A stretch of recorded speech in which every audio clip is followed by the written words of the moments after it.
Washington's ban on Chinese tech giant Huawei is taking effect this Tuesday. The tech giant may have to withdraw from high-end smartphones and the 5G equipment market. A Chinese tech company with close ties to the communist regime is collecting the data of nearly 2.4 million people around the world. Australia is probing into whether China is meddling in Australian votes, and another Australian politician is being asked about his choice to sign on to China's Belt and Road Initiative. China state councilors said that China will be a high-income country in 5 years from now, but 5 years ago he already said exactly the same thing. And when human rights lawyers in China are sent to prison by authoritarian regimes, their families continue their fight. Welcome to China in Focus. I'm Tiffany Meyer. First, we look to some of China's human rights lawyers, many of whom have been suppressed by the communist regime. But while they endure their prison sentences, their families continue their fight. Chinese lawyer Yu Wensheng was sentenced to 4 years in prison by the authoritarian regime. His secret court hearing was held 3 months ago in Xuzhou City, inside the eastern Jiangsu province. His wife Xu Yan made the court's ruling public on Sunday. One of Yu's so-called crimes was giving interviews to NTD, specifically our Chinese language section, and to other media outside China. In his interviews, he often detailed Chinese authorities' misconduct. Yu was also charged for legally defending those in need. His clients include suppressed human rights lawyers, as well as practitioners of the spiritual meditation discipline Falun Gong, who've been brutally persecuted for their beliefs in China for the past 20 years. Yu's wife discovered 11 accusations made against him by the court. Several involve comments Yu had previously made about Falun Gong, like this one. The authorities' suppression of Falun Gong is completely wrong and is political persecution, while other comments condemn Chinese authorities, like this one. There is no law and order, and authorities are suppressing people in an inhuman way. The rule of law in China is going backwards. The authorities are the destroyers of the rule of law. Using these and other comments as evidence to convict him, Yu was charged with what's called inciting subversion of state power by the court. But his wife accuses the court of violating the country's constitution. It's a lawyer's right to defend people. It's part of the freedom of speech. The Chinese constitution also stipulates that citizens have freedom of speech, but he has been sentenced just because of this. Xu explained that since her husband's imprisonment began, he has lost partial function of his right hand. She suspects it's a result of torture in prison. Neither the prison he's detained in nor the local security bureau have given her an explanation. Reporting by Xiong Bing and Huang Yuning, NTD News. The back-to-school boycott happening in China's Inner Mongolia region is entering its third week. But Beijing is tightening its grip on the situation. According to the New York-based Southern Mongolian Human Rights Information Center, at least 9 Mongolians have lost their lives. That's in addition to the thousands that have been arrested during protests. The turmoil sparked weeks ago over a Beijing initiative to replace the Mongolian language with Chinese in the region's schools. Now, authorities are hunting down students, aiming to make them return to school, as parents seek to keep them home. Even in the most remote rural communities, locals report a heavy police presence. Authorities in one district issued an urgent notice on Saturday. It demanded that all Mongolian parents send their children to school within 3 days. And for those who don't, authorities will hold them fully accountable. That means if they don't return, students' school registration status will be terminated. Plus, their teachers and even the school principal will be disqualified from receiving promotions for 3 years. Their parents will also face punishment. To start, they'll be prohibited from taking out bank loans. Those who work for the local government will be removed from their posts, while workers will be fired from their jobs. Parents of low-income households and those who are disabled will also no longer receive benefits and disability subsidies. Lastly, a document published on Sunday revealed parents who refuse to send their children to school will be fined up to 5,000 yuan. That's around $700, a huge amount of money for the region's relatively poor population. The document was issued in various districts inside Inner Mongolia. A video posted online also shows the situation of those students who were forced back to school. Many of them refused to participate in class, with some leaning on tables and others crying. Some parents recently began homeschooling their children, like in this video. The language written on the blackboard is native Mongolian. Chinese Communist Party's leader Xi Jinping's state counselor recently issued a statement, but it's extremely similar to remarks he made 5 years ago. His words have raised questions about how Beijing is handling the country's development strategy. State Economic Counselor Justin Lin Yifu recently claimed that China will be a high-income country in 5 years. His statement came during 2020's International Investment Forum. During the forum, he also said various projections show that China could cross the $12,700 per capita income threshold by 2025. According to him, that would indicate the country had become a high-income economy. Last year, China's GDP per capita just exceeded the $10,000 mark. That's according to statistics published by the communist regime. But due to the regime's lack of transparency and the way Chinese officials tend to overstate economic figures, we cannot verify the number independently. Even if the figure was accurate, there's still a $2,700 gap between it and the standard of a high-income economy. 5 years ago, Lin also made similar remarks. During the country's first Thought China Forum in September 2015, he said China was likely to be among the high-income countries in the next 5 years. At the time, that meant by 2020. He asserted that by then, China would become the third economy to move from low income to middle income to high income, after South Korea and Taiwan. Born in Taiwan, Justin Yifu Lin defected to China in 1979. Taiwan's Ministry of Defense has issued a permanent warrant for his arrest. Hong Kong pro-democracy activists gathered outside court on Tuesday. More than 24 campaigners appeared there over a banned visual to mark the 1989 Tiananmen Square crackdown.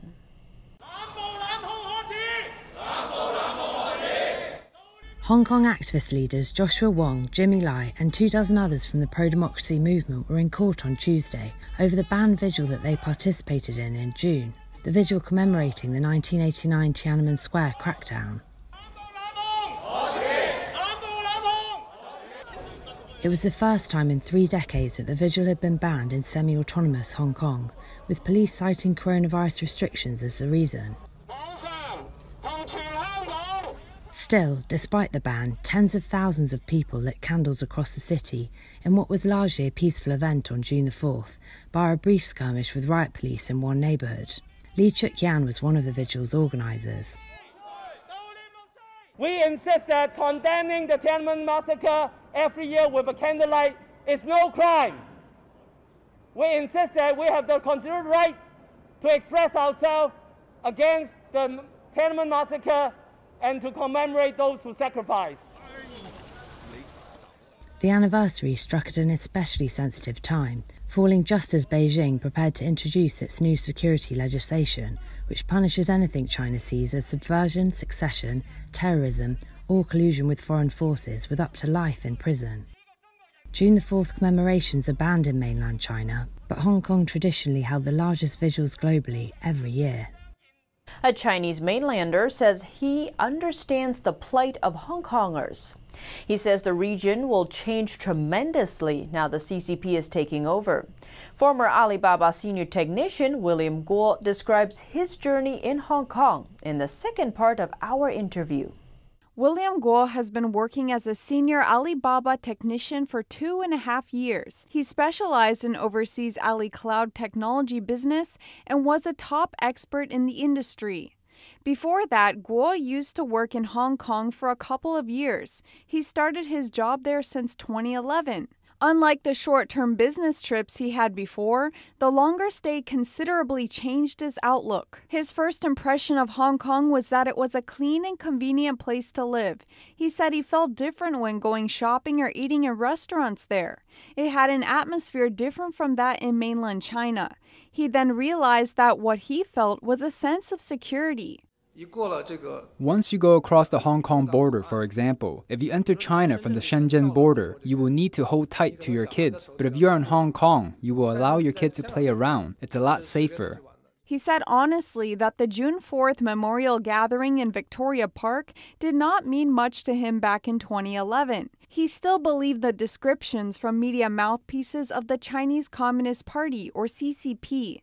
They said the student protests in 1989 in Beijing were riots, committing violence against and even killing Chinese soldiers. He said that's all the CCP media wanted Chinese people to know. Every day at 7 p.m. sharp, people will watch the CCTV newsfeed. There is nothing but this to watch. CCTV is the most important state-run TV in China, and it keeps strictly in line with the Communist Party. Its English version for viewers outside of China is CGTN. But the era of freedom in Hong Kong changed Guo little by little. Media outlets with different views have been seen in Hong Kong. He started to realize the student protest in Beijing resulted in a bloody massacre by the Chinese army and that many young people died. And he remembered how some Hong Kong police safeguarded the protesters in the pro-democratic umbrella movement, which had surprised him. As he learned to enjoy the freedom there, the CCP strengthened its efforts to take over. Guo said Hong Kongers understand the rule of law very well, so it's a big deal that the extradition law was enforced, which eroded Hong Kong's freedoms. The thing is, when it becomes legislation, hope for Hong Kongers fades. But he said it doesn't mean that they give up. People just choose their best way to persist. He talks about immigration and Hong Kongers flowing to Taiwan. As an ordinary person, if you feel there is no way to fight it, you will find a safer place to keep up the fight. As a mainland Chinese, Guo witnessed the change Hong Kong had been through and shows deep understanding of the struggles Hong Kongers have. For them, they were once free, and now they are not. He said they will certainly stand up and fight. Reporting by Xu Wenhui, NTD News. The Trump administration's crippling ban on Chinese telecoms giant Huawei takes effect on Tuesday.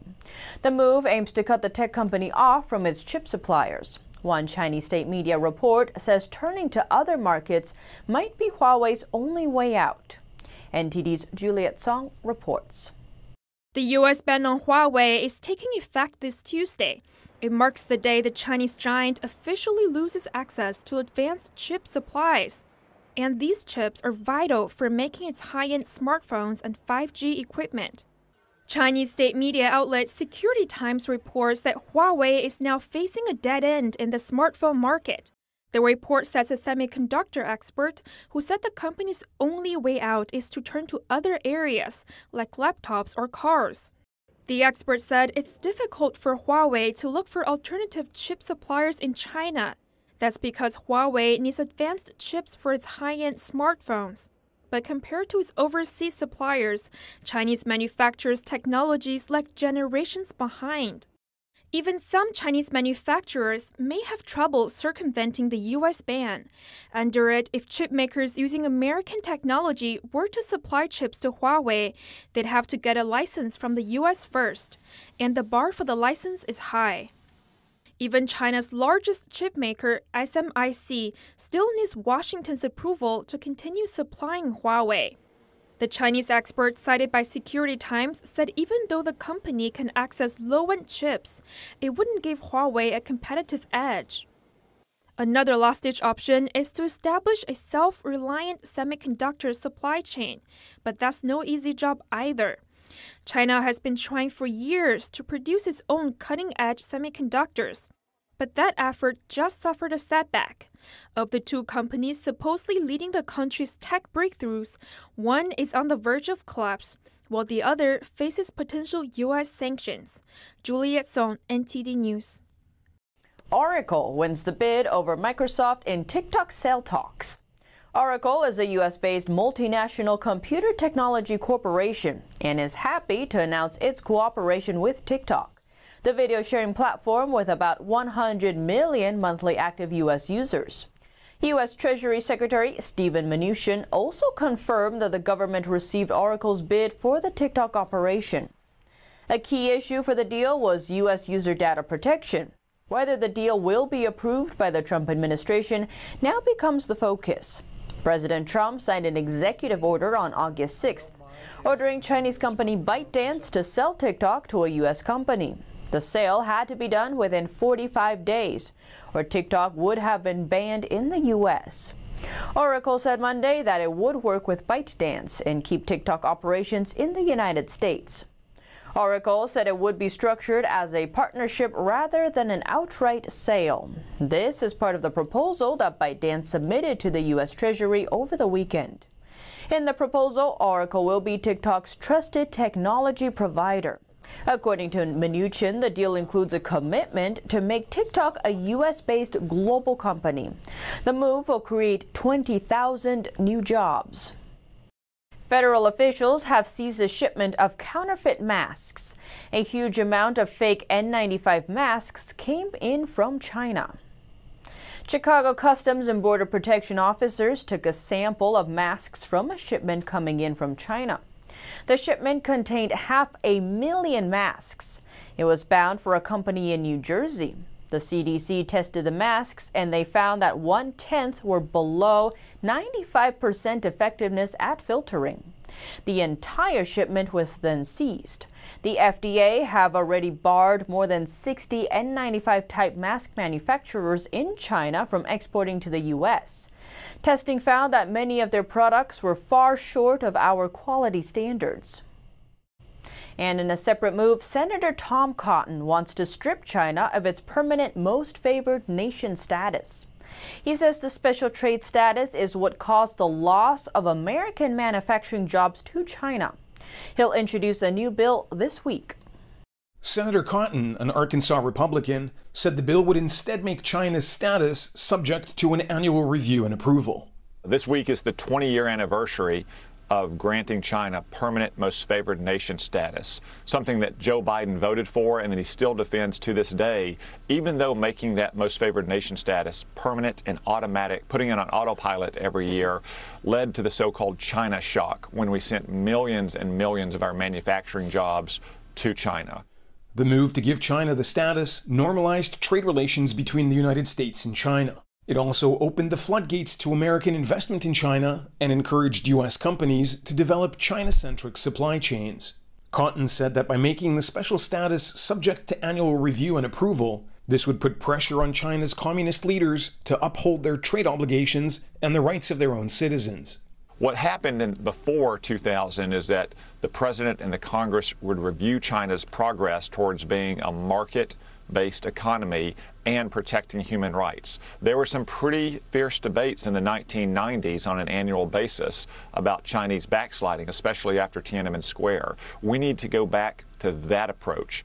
The Trump administration has criticized China for unfair trade practices like intellectual property theft and forced technology transfers. In 2018, President Trump launched an effort to rebalance the U.S.-China trade relationship. When negotiations on a trade deal stalled, Trump imposed tariffs, which now total around $400 billion. Direct evidence of China's monitoring and data collection of foreigners has emerged.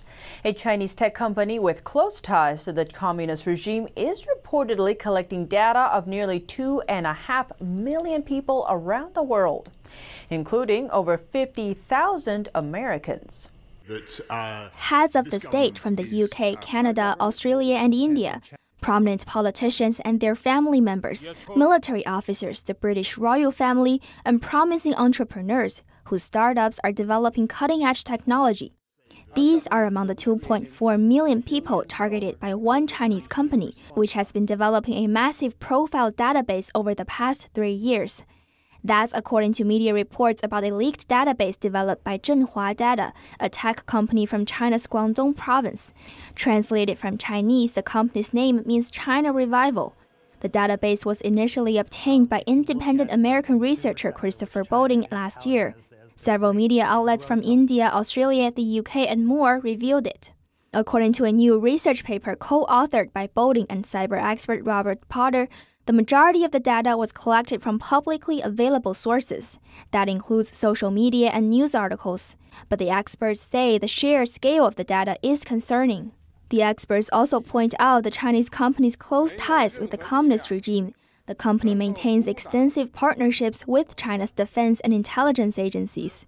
The company told Chinese state media that their operations are part of normal business behavior and accused Western media of misinterpretation. China Revival took down its official website after the report was published. A former employee of China's controversial tech company Huawei says it's an open secret that Chinese companies collect intelligence for the regime. He left Huawei in April 2019. This is just the tip of the iceberg. Other than China Revival, there are companies in China's Fujian and Zhejiang provinces that also do it. Huawei and the semiconductor producer SMIC have all done it. They are backed by the CCP and the Chinese military. Jin said China could potentially use the data to influence elections in democratic countries. Manipulate elections, targeting certain demographics and sending them disinformation, or target public figures that the CCP doesn't like, then make up rumors to discredit those people. Media reports also reveal the company's interest in Australia's space and science sector. So far, it has tracked the movements of Australia's top-secret space equipment. The company's CEO, a former IBM employee, has said on Chinese social media that data collected from social media can be used for hybrid and psychological warfare. Penny Zhou, NTD News. In what could be a breach of international law, Australian police accessed correspondence of top Chinese diplomats. That's according to an ABC investigation. It's part of a probe into whether China is meddling in Australian politics. Search warrants seen by ABC show Australian police are investigating if there's an attempt by China's Sydney consulate to influence votes by infiltrating the Labour Party. Investigators are searching to find out whether New South Wales Labour MP Shaket Musselmain is involved with Beijing, including his policy advisor John Zhang and the Chinese consul in Sydney, Sun Yantao, who coordinates China's foreign influence agency, the United Front Work Department in Sydney.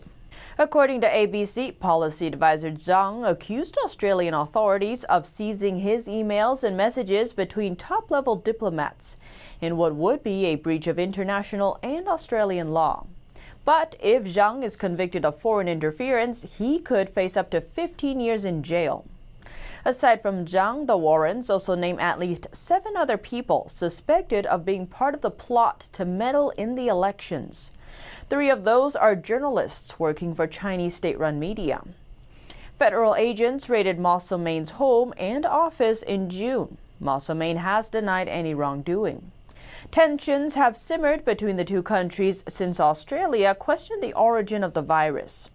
Australia recently pulled 2 journalists home from China. This after they were questioned by Chinese authorities regarding the arrest of Australian TV anchor Chen Lei in China.